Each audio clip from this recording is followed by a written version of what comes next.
Broadcast is now starting. All attendees are in listen-only mode. Good morning, everyone. Welcome to the Aftershock of COVID-19 Eviction and Eviction Avoidance. My name is Trever McSwain. I am a staff attorney at the Indiana Legal Services Military Assistance Project at the Fort Wayne office. I am also a JAG in the Indiana National Guard. I've got one deployment under my belt. I got back about 3 months ago. And some good news, I was promoted to captain finally, so I am now Captain McSwain, so I'm pretty excited about that. And it's also the Army's birthday, so happy 245th birthday, Army, you old curmudgeon, I love you. And without further ado, who are we? What is the EAP, and why now? Who are we? The Military Assistance Project provides free legal services to military members, veterans, and their families. The MAP provides legal assistance based on case parameters, assists other ILS attorneys with cases involving veterans, and has projects aimed at assisting vulnerable veterans with specific legal issues. We conduct outreach to the veterans community, and that's one of the roles I have in furthering this outreach, not just at the Indianapolis VA hospital, but also the Marion and Fort Wayne campuses as we move forward. And we also collaborate with the veteran service provider community and the legal community in general. So what is the EAP? The Veterans Eviction Avoidance Project is a brand new project funded by a grant from the Indiana Department of Veterans Affairs. It is modeled after the current Indianapolis EAP project, but it has been expanded to the 8 surrounding counties and is limited to only veterans. The 8 counties are Boone, Hamilton, Madison, Hancock, Shelby, Johnson, Morgan, and Hendricks. The MAP EAP also covers all 9 small claims courts in Marion County, as the current Eviction Avoidance Project in Indianapolis does. So why now?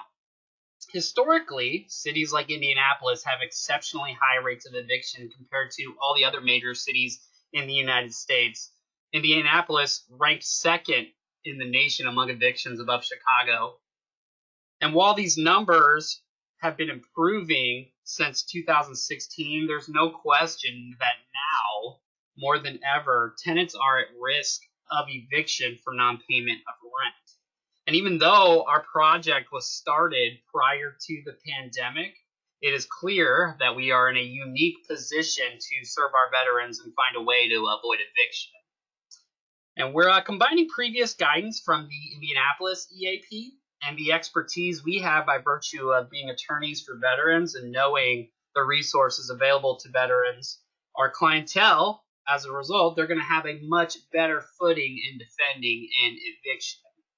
But I do, before I get into brass tacks here, I do want to offer a glimmer of hope to all of us that feel like we're going to be inundated with eviction cases. It appears, based off of what we're hearing from our colleagues, that some of this surge has already taken care of itself. And we can thank pandemic unemployment assistance, resolution of non-payment issues, stimulus checks, and veteran resources like the Military Family Relief Fund for these successes. Now, roadmap, we'll first talk about the moratoriums governing this topic. We'll move to what we can expect to see after July 1, 2020, and we'll go over the resources available for tenants, and then we'll circle it back to veterans and the ways that we can help them with unique programs that are available. And I just want to add this because I didn't mention it at the beginning. If you have any questions, go ahead and type them into the chat box. And after I finish my slide, I'll make sure to look at the chat box and answer your questions accordingly. All right, eviction moratoriums. Indiana, this was initiated on March 19, 2020 and extends until July 1, 2020. Disconnection of utility services has also been extended until this date. Both landlords and utility companies are being encouraged by Governor Holcomb to make payment arrangements on past due debts. This means that no evictions or foreclosure actions may be initiated during this public health emergency.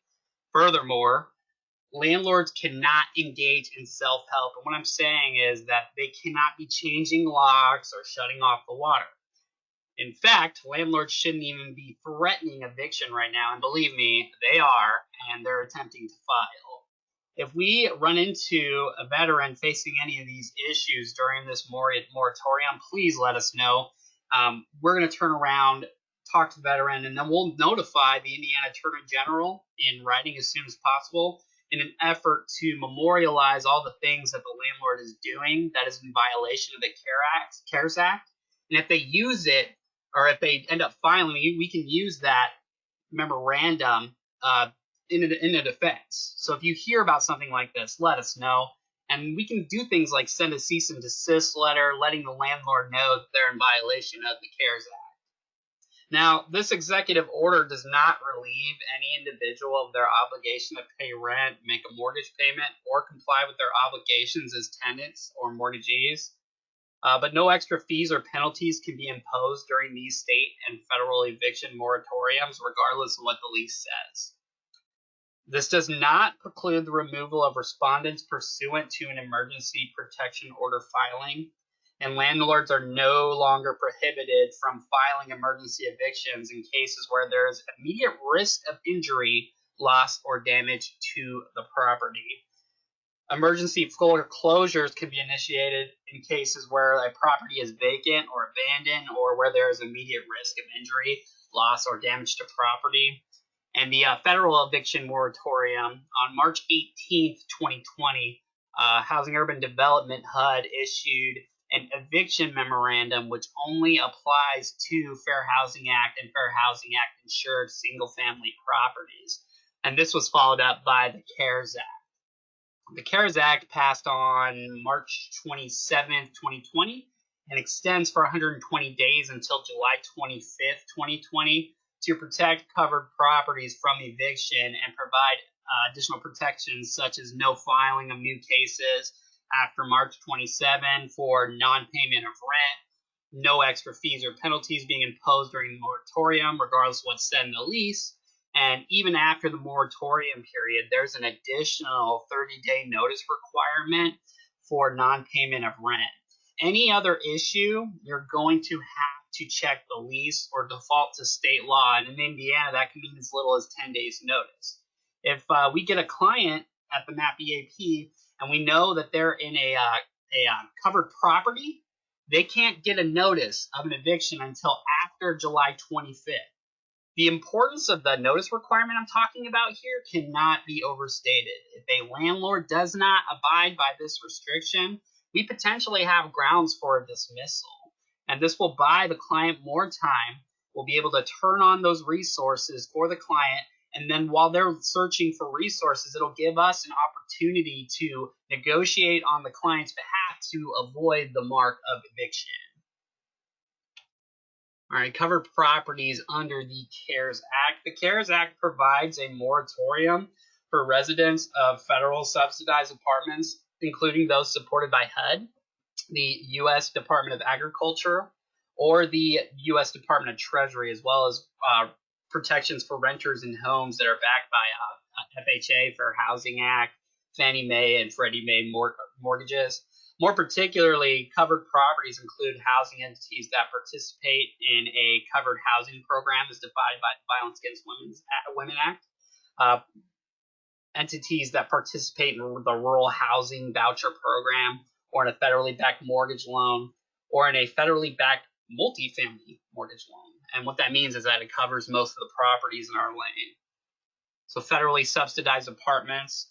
These are the covered properties under the Violence Against Women Act. You see public housing there, the Housing Choice Voucher, project-based housing, housing for the elderly, housing for people with disabilities, and again, multifamily rental housing.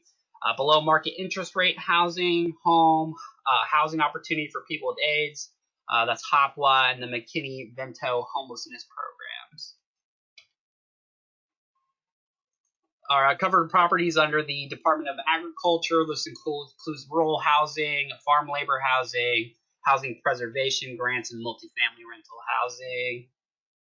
And under the Department of Treasury, anyone living in a low-income housing tax credit under Section 42. And again, more of the CARES Act covered properties. You're going to see here the Rural Housing Voucher Program, the federally backed mortgage loan, and the multifamily mortgage loans. I pulled all these examples that I'm talking about from the ILS crash course by Attorney Beeler and Attorney Hurst at ILS. Again, as they noted, and I'm reiterating to you now, whether clients live in one of these covered properties is critically important because they can get the additional protection of the extra 30-day notice requirement, and we have ammunition to use in negotiation or in court should the need arise. All right, heightened protections. We're going to continue about this for a little bit. So the good cause requirement still applies and it should be enforced. Good cause is generally defined as material violations of the lease, such as non-payment of rent, damage to property, failure to follow property rules, interference with other tenants, and fraud. Ultimately, good cause is up to the determination of a court if it's challenged. Increases in income after move-in are not good cause for eviction or non-renewal. These are protections in addition to the CARES Act protections for non-payment of rent. In Indiana, there's limited protections for tenants and their properties, but under the federal law, we have resources available to use to defend our clients at the EAP. All tenants have a protected property interest in their rental homes, and obviously due process is required before taking away possession of the residence.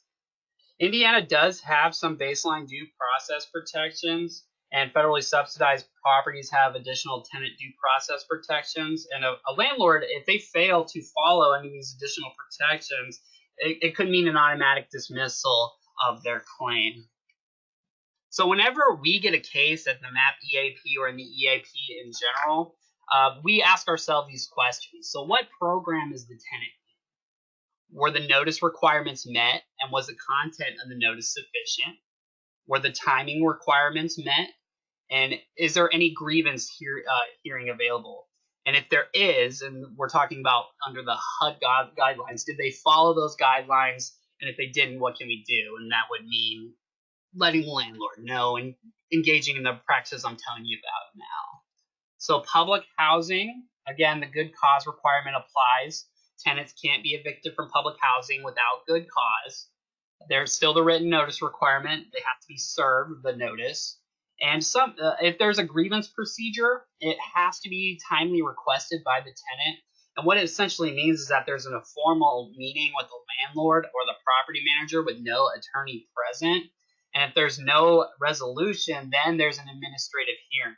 And if they don't follow, the landlord doesn't follow this procedure, it means we should have an automatic dismissal. All right, Section 8, housing voucher. Again, good cause requirement to evict.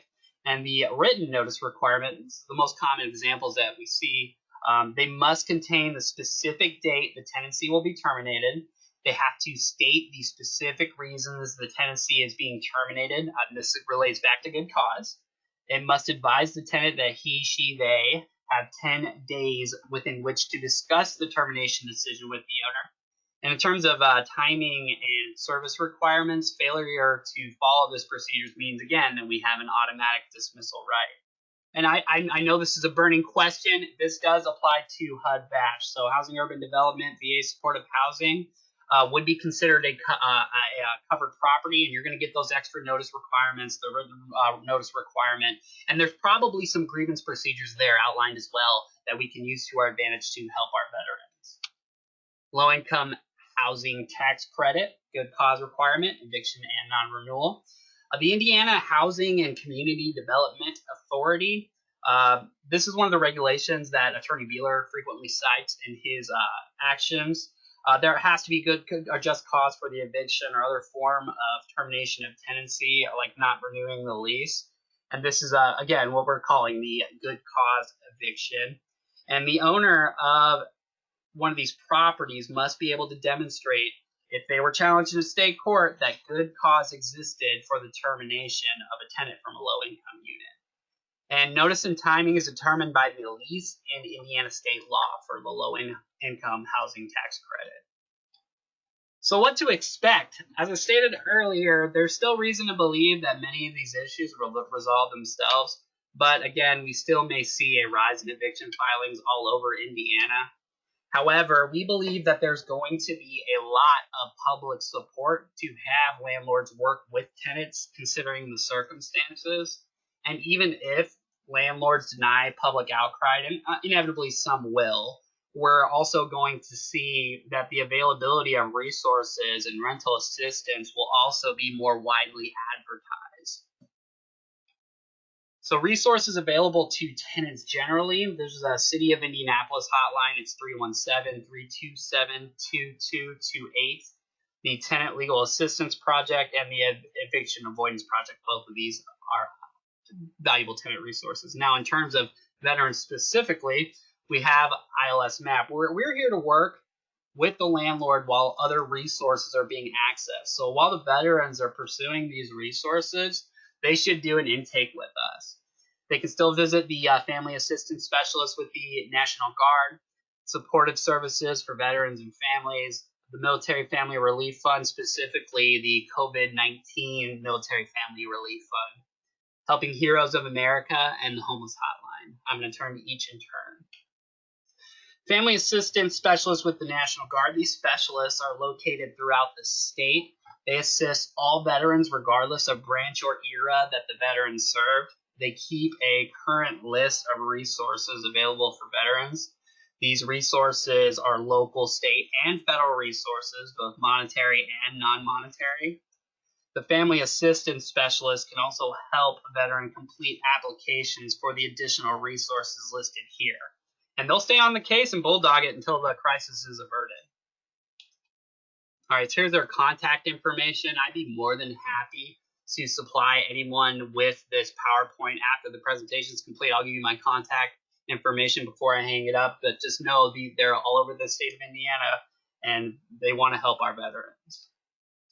Supportive services for veterans and families, the SFVF. This is a federal benefit that is available to low-income veterans and their families to prevent the imminent loss of the veteran's home or to identify more suitable housing for the individual and his or her family, or to rapidly rehouse veterans and their families who are homeless and might remain homeless without this assistance.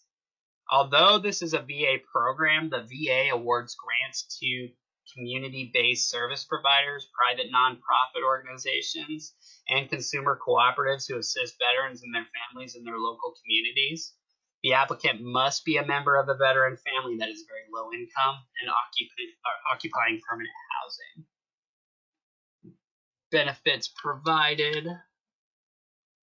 There are payments to third parties. They'll pay directly to landlords, utility companies, moving companies, and licensed child care providers if these payments help the veteran's family stay in or acquire permanent housing on a more sustainable basis. The maximum amount of this assistance provided depends on the type of assistance that's being provided. So grantees who oversee this program also provide other non-monetary assistance. And these are the SFVF grantors in Indiana. It's listed in the next 3 slides. Again, I'm happy to provide the PowerPoint, but the important takeaway is to know that these entities exist and that they want to help veterans. This can alleviate a lot of the potential issues we'd have in an eviction. All right, Military Family Relief Fund. This is the traditional slide on the Military Family Relief Fund. The Military Family Relief Fund is available to all veterans that served on active duty during a national conflict or wartime period, and it provides emergency grants. The emergency grants can be used by families for needs such as food, housing, utilities, medical services, transportation, and other essential family support expenses which become difficult to afford. The traditional MFRF fund grants up to $2,500, and it's a once-in-a-lifetime deal. And there's details on how to apply. You can just click on that link, and it'll take you right to the application. Now, the Military Family Relief Fund was changed drastically by COVID-19, and it made it much less restrictive than the standard Military Family Relief Fund. While there is a cap on the grant of $2,500, it can be waived. Additionally, a veteran can seek assistance from this grant more than once, and you don't have those prototypical serving in a wartime period. It's more directly to symptoms of the pandemic. Helping Heroes of America. This is a new organization that serves the entire state and provides monetary assistance of up to $3,000 to veterans, but higher amounts can be approved on a case-by-case basis. They currently do not have income requirements, and they do not have any restrictions as to what the money can be used for. They can even assist with paying restitution for criminal matters on a case-by-case basis. The only requirement is that there are no funds from other programs available to the veteran. The veteran will need to show an ID and their DD Form 214, i.e. their discharge documents, and their address is listed there, their email, their phone. I'm sure they are very easy to get a hold of. Homeless hotline. If you're working with a veteran who is homeless or at risk of homelessness, the VA has a hotline to call. The national hotline will dispatch the nearest homeless team to the veteran. Now, I offer these next few slides not because I'm trying to make everyone a legal expert in something as complicated as the eviction process, but what I want you to be able to do is at least know some terms and be somewhat conversant if you end up having to work with us to help a veteran. So we're going to talk about the law a little bit. I'm not going to go too far into detail on this, just these are the general sections that apply to it. I did want to offer this practice point. It's a little bit of a warning that in Indianapolis, a lot of times people will try and disguise the eviction by calling it an ejectment, which means they're trying to get title to the house. And this would be a circumstance that would warrant dismissal and give us an opportunity to slow everything down, turn on the resources, make sure the correct process is filed, and work with the landlord to negotiate. It just depends on the local rules because in all counties you can't do this, but it came to our attention from our colleagues that this definitely happens. In terms of the federal law, it just depends on the program. We discussed this previously, but these subsidized programs allow for particular notice requirements, and in this case I'm talking about the extra 30 days and the additional grievance procedures that I already outlined for you. But we have to use these avenues to slow the process down, give our clients access to resources, and then negotiate from that point. Here's some recurring issues that we often see, and the first is obviously notice. We have to ask ourselves, was the notice timely? Did it have all the relevant info that identify everything it was supposed to? Was it written? Was it oral? Was it a text message? Is the landlord alleging that they violated the lease, but doesn't specify what the violation actually was? And is there any info on how we can fix that specific violation? Is there an opportunity for us to be able to review what's going on? Ultimately, you have to look at the notice provisions to see what's required by the notice, because if the notice is not sufficient, that would give us an opportunity to have the case dismissed. In terms of waiver and estoppel, what we're talking about here is the instance where a landlord confirms in a text message to an alternative payment arrangement or says that, hey, I won't evict you, I understand you're going through something, and then the following day they file for the eviction. More importantly, did they accept a partial payment of rent? Now, we have to acknowledge that under the moratorium, partial payment is not a waiver as it is in the traditional eviction proceeding. However, you lose literally nothing in making the argument that they are stopped from trying to evict our client. And did the landlord agree to something and then go back on their word? And other attorneys will tell you horror stories about landlords that will agree to a payment or a pay and stay arrangement and then say, okay, well, I have to file this, and then file something completely different. And this comes up when there's informal or formal agreements to delay the payments or whatever the issue is. The landlord and the tenant agree to, let's say, extra $50 a month, or late payments, or waiving late fees, or a pay-by date. Ultimately, even if it's not written down, you can negotiate to tell the judge that, hey, the landlord waived or they're stopped because they had an agreement in place. And I keep reiterating this because sometimes we think text don't matter, but text and emails matter. And considering all these issues in combination, it leads us to an important point. And the point is that we at the MAP EAP, we're going to do everything we can to slow down the process. Just because the case is dismissed doesn't mean that a landlord can't refile, but it does give us an opportunity to turn on the resources, negotiate with the landlord, and avoid the mark of eviction. I keep mentioning this, right? Because this is about slowing down our process here and then letting our clients know, here, you essentially have 3 options. And 9 times out of 10, they're going to want to pay and stay, right? Because it's completely inconvenient to have to find a new place. I know we've all been there, right? Or they can voluntarily vacate without an action being filed, or they can be granted extended possession time, and at a certain point, they will vacate, and after they vacate, the landlord will dismiss the case. So we got to have a battle plan, right? If the desired end state is to avoid the mark of eviction, we need to let our clients know at the MAP EAP that there's no expungement for evictions. So if we can avoid this, we're securing future housing for the veteran. But how we get to this end state definitely takes some finesse. So we're going to find out what the client wants, but more important, we have to listen to our clients.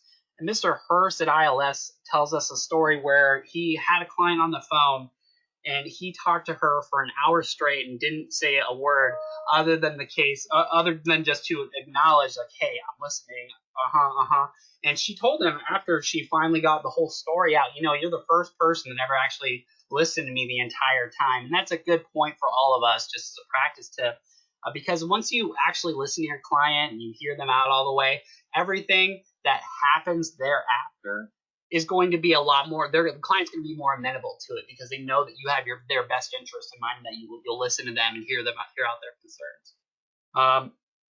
Pay and stay arrangements. A majority of clients are going to want to pay and stay. Finding housing isn't fun, but we need to look at the lease, see how much longer is left, and whether this is sustainable to our clients, because we don't want to come back to court 2 months after the eviction was dismissed by an agreement. We give our clients, the veteran, the facts, give them their options, and the client always makes the final decision. Our duty is just to make sure that decision is informed.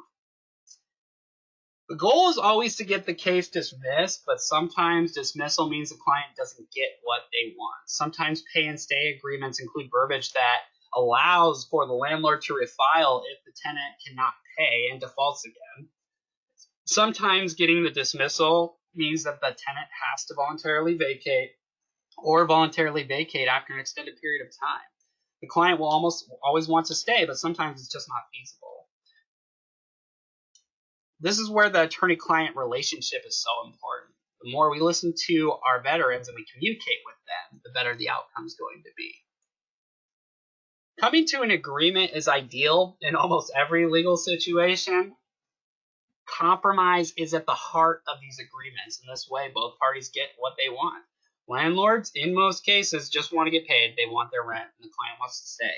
We just want to avoid the eviction. Everyone can win if we can agree.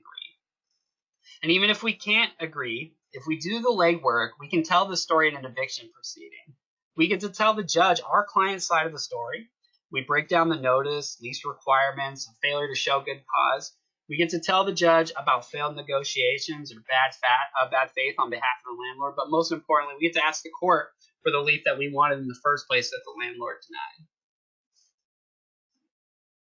And in most cases, and the best case, before we even delve into the battle plan, it's so important that we get the referral or intake before these things take off, before there are any filings. The sooner we get the case, the better. And I cannot overstate how important it is. The second we get notice that our veterans are going through something like this, we need to know immediately so that we can avoid the point where they're already in an eviction proceeding. So the sooner, the better. Get us those intakes as soon as you can and use everything in your arsenal.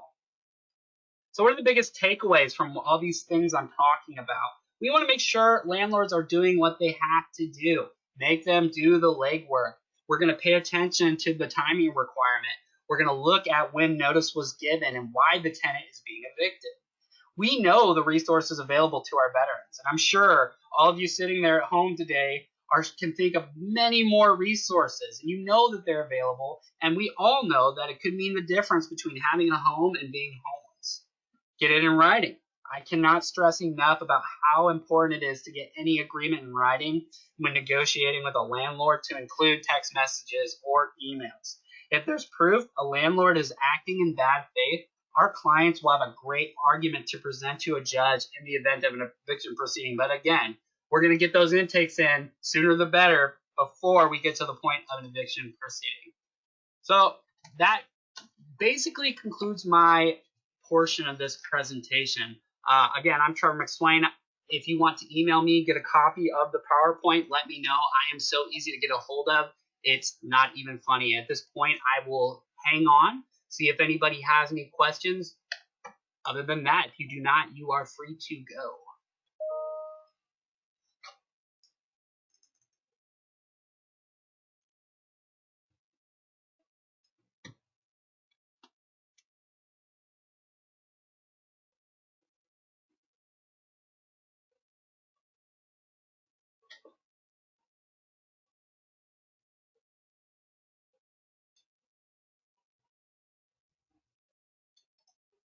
Oh, here we go. Oh, how do we find out if a renter is in a covered property? That is a great question. So ultimately, what we need to do is get our hands on the lease, because 9 times out of 10, our renters aren't going to know. Now, if they don't have a copy of the lease, we're going to have to do some research into where they live, and it might involve us having to do some more legwork, but we can find that out relatively easily. And most times it will say so in the lease. Sometimes I don't think it'll get to the point where we have to engage in things like interrogatories, right? So you don't need a hardcore thing like that sometimes, but it's something available in your arsenal, so you can totally use that option if you'd like to, but it's not necessarily a requirement. But those are great questions.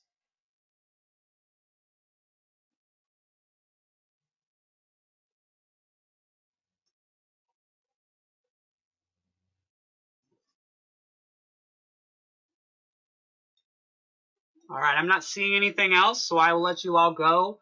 Everyone, thank you for joining us, and always remember, go Army. Take care, everyone.